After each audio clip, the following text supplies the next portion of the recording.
There's no question, and we teach this, as you all know, we're very strict about this. Your scope and boundaries to practice, we're very strict about you not crossing the line, trying to play the role of a doctor or therapist, and diagnosing, treating, and so on. At the same time, it is very important to understand the major influence that health and lifestyle does have on impacting medical treatments. Because most people today have become so dependent on medical treatments that they have ignored health and lifestyle as a result.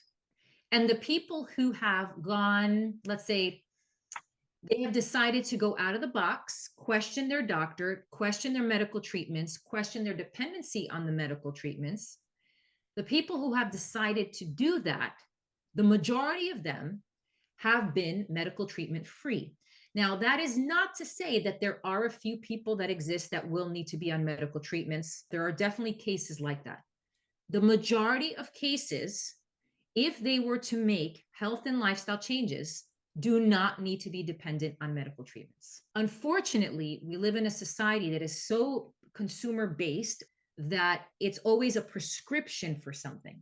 Now, knowing that, I am not going to tell my client, you should not take this medication and this is what your doctor's trying to do. I will never say that to someone. Well, number one, I've never met their doctor. I don't know their doctor. So for me to make that assumption is very irresponsible. It's not professional either. All I know are the facts. What treatments have they been giving? What's their health and lifestyle? What has their diagnosis been? And so on. And so all I can do, knowing what I know, is there a way for me to empower my client more in the area of health and lifestyle?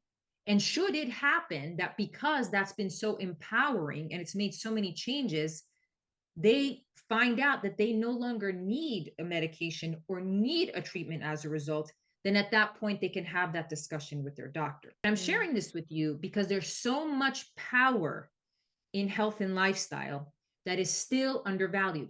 Whenever you stumble upon a case that is medical, more than anything, I want you to feel empowered to work with that case. I want you to feel excited about it. Wow, this is great.